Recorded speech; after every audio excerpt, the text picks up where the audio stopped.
Hello बच्चों, स्वागत है आप सभी का आपके अपने YouTube चैनल फिजिक्स क्लासेस में। तो जैसे आपको पता है कि हमने क्लास 10th की NCERT और कुछ इम्पोर्टेंट टॉपिक्स 11th के 12th के स्टार्ट किए हुए हैं। इसी के बेस पर आज हम स्टार्ट करने जा रहे हैं अपना क्लास 9th का कुछ टॉपिक, जो इम्पोर्टेंट टॉपिक होते हैं उनको हम डिस्कस करेंगे। उसी क्रम में आज हमारा पहला टॉपिक है द्रव्यमान तथा भार में अंतर। ये हमारा चैप्टर नंबर 1 होता है क्लास 9th साइंस की। चैप्टर का नाम है हमारे आसपास के पदार्थ। तो उसका चैप्टर नंबर 1 का टॉपिक है द्रव्यमान तथा भार में अंतर। इम्पोर्टेंट क्वेश्चन होता है, पूछा जाता है अक्सर आपके पेपर में, और वैसे भी आपकी नॉलेज में भी होना चाहिए क्या अंतर होता है द्रव्यमान और भार में। द्रव्यमान तथा भार में अंतर समझने से पहले आपको द्रव्य की परिभाषा ज्ञात होनी चाहिए। किसकी परिभाषा? द्रव्य। द्रव्य का मतलब होता है मैटर। क्या होता है? मैटर। तो द्रव्य का मतलब ये होता है, द्रव्य या पदार्थ की परिभाषा, कि प्रत्येक वो वस्तु जो स्थान घेरती है और जिसमें क्या होता है, भार होता है, वो कहलाती है आपकी द्रव्यमान। वो कहलाती है आपकी द्रव्य। क्या कहलाती है? द्रव्य। तो द्रव्य की परिभाषा क्या होती है? प्रत्येक वस्तु जिसमें क्या हो, भार हो, और जो क्या घेरे, स्थान घेरे, क्या कहलाएगी? द्रव्य। कोई भी वस्तु जैसे हवा, पानी, कुर्सी, ठीक है, मेज, पंखा, सब की सब द्रव्य हैं। सब की सब क्या है? ये द्रव्य है। अब इन द्रव्य का कुछ मान होता है, कुछ द्रव्य की परिमाण होता है, कुछ उसकी वैल्यू होती है। उसी वैल्यू को हम बोलते हैं द्रव्य का मान, यानी कि द्रव्यमान। ठीक है, क्या बोलते हैं? द्रव्यमान। तो द्रव्यमान का अर्थ क्या होता है? यहां पर देखिए, द्रव्यमान शब्द, ये देखिए, द्रव्यमान, द्रव्य का जितना परिमाण किसी वस्तु में होता है वह उस वस्तु का द्रव्यमान कहलाता है। तो किसी वस्तु का द्रव्यमान क्या होगा कि उसके अंदर द्रव्य का कितना परिमाण है, वही कहलाएगा द्रव्यमान। क्या कहलाएगा? द्रव्यमान। उसके बाद अगर हम देखें कि जबकि भार, भार क्या होता है? यही हमारी पृथ्वी है। क्या है? पृथ्वी। यहाँ पर हम ऊपर हैं, अगर मान लीजिए पृथ्वी के सरफेस पर है, अगर किसी वस्तु को पृथ्वी के ऊपर भेजा जाए तो पृथ्वी उसको अपनी ओर, केंद्र की ओर खींचती है, और जिस बल के साथ पृथ्वी हमें अपने केंद्र की ओर खींचेगी उस बल को हम क्या बोलते हैं? उस वस्तु का भार। क्या बोलते हैं? उस वस्तु का भार। तो किसी भी वस्तु का भार एक प्रकार का बल होता है, जिससे वो बल जो पृथ्वी किसी भी वस्तु को अपने केंद्र की ओर क्या करती है? खींचती है। अगर मैं हूँ, मैं पृथ्वी की सतह पर खड़ा हूँ, आप हो, आप पृथ्वी की सतह पर खड़े हो, तो पृथ्वी जिस बल के साथ आपको अपने केंद्र की ओर खींचेगी उसी बल को हम बोलते हैं भार। क्या बोलते हैं? भार। जबकि भार किसी वस्तु को पृथ्वी जिस आकर्षण बल से अपने केंद्र की ओर खींचती है उसे क्या बोलते हैं? भार कहते हैं। द्रव्यमान का मतलब होता है किसी भी वस्तु के अंदर कितना द्रव्य है। द्रव्य, मैटर, मैं बता चुका आपको, मैटर मौजूद है, ये उसका आंतरिक गुण होता है। किसी भी वस्तु का आंतरिक गुण होता है, इंटरनल प्रॉपर्टी होती है उसका मास, यानी कि द्रव्यमान, जो किसी भी जगह पर परिस्थिति में समान रहता है। आप किसी भी परिस्थिति में हो, आपके ऊपर प्रेशर हो, आप यहाँ ना होकर आप चांद पर हो, आप अंतरिक्ष में हो, कहीं पर भी हो, ये आपका आंतरिक गुण है। आपके अंदर जो द्रव्य है उसका मान वही रहने वाला है, तो ये कभी भी परिवर्तित नहीं होता। लेकिन भार आपका परिवर्तित हो जाएगा, क्योंकि द्रव्यमान को हम लिखते हैं m से।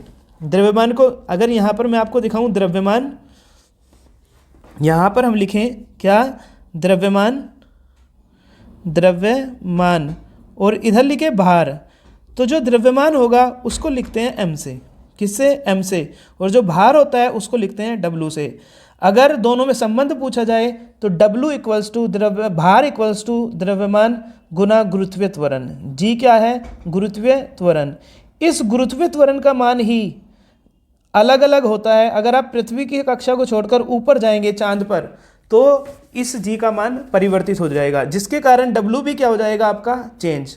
तो एक बात आप समझ लीजिए कि जो द्रव्यमान होता है वो चेंज होता है, कभी परिवर्तित होता है? नहीं होता। और जो भार होता है वो परिवर्तित होता है। इसका मतलब एक छोटा सा अगर मैं आपको एग्जांपल दूं, ये हमारे पास अर्थ है। क्या है ये? अर्थ।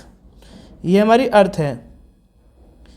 हम अर्थ से मून पर चले जाएं, अगर ये क्या है हमारे पास मून, अर्थ से मून पर चले जाएं, मान लीजिए अर्थ पर आपका द्रव्यमान कितना है 60 kg है, तो मून पर चले जाएं या स्पेस में चले जाएं, कहीं भी चले जाएं, ये मान लीजिए स्पेस है, क्या है ये स्पेस या अंतरिक्ष, क्या है अंतरिक्ष क्या है अंतरिक्ष, यहाँ पर भी आपका द्रव्यमान 60 kg ही रहेगा, चाहे आप स्पेस में चले जाएं यहाँ पर भी आपका द्रव्यमान 60 kg ही रहेगा। लेकिन अगर आपका भार पृथ्वी पर 60 kg है तो मून पर जाने पर आपका भार 1/6 रह जाएगा आपके पृथ्वी पर भार के, 60 kg नहीं 60 न्यूटन, भार का मात्रक क्या होता है न्यूटन, 60 न्यूटन, तो ये कट जाएगा 10 बार, तो कितना रह जाएगा 10 न्यूटन। और अगर आप स्पेस में जाएंगे, स्पेस में जी 0 होता है, तो इसका मतलब आपका भार 0 हो जाएगा। इस कंडीशन को बोलते हैं भारहीनता। क्या बोलते हैं? भारहीनता। तो यहाँ से हमें एक चीज़ पता चली कि चाहे हम अर्थ पर रहें, चाहे हम मून पर रहें, चाहे हम स्पेस में रहें, हमारा जो द्रव्यमान है वो सेम रहेगा, परिवर्तित नहीं होगा।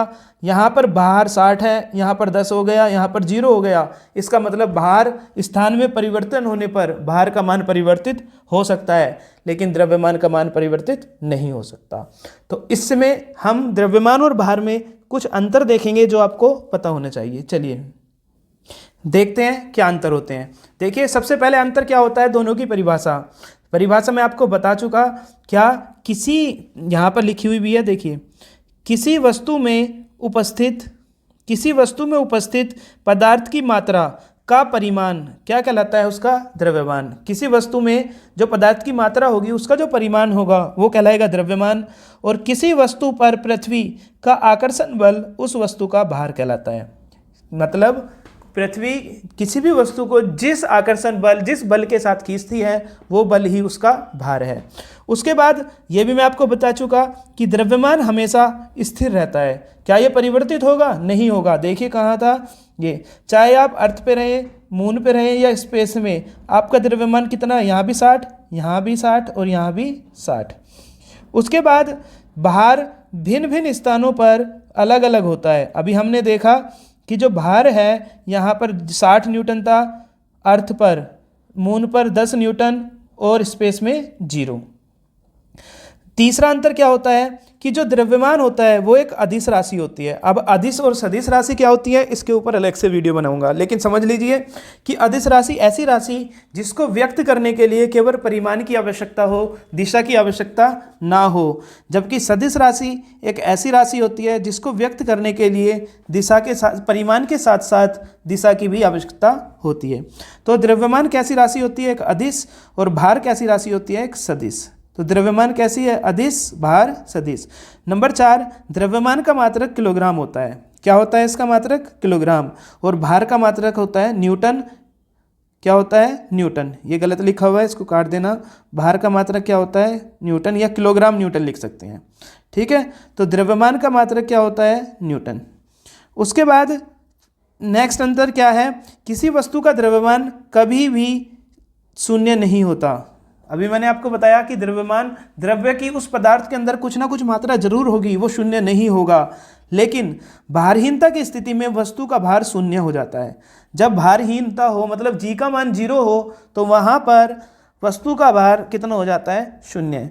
तो ये कुछ अंतर थे किसमें? द्रव्यमान और भार में। और आप लिख सकते हैं कि इसको m से प्रदर्शित करते हैं, इसको किससे करते हैं? w से करते हैं।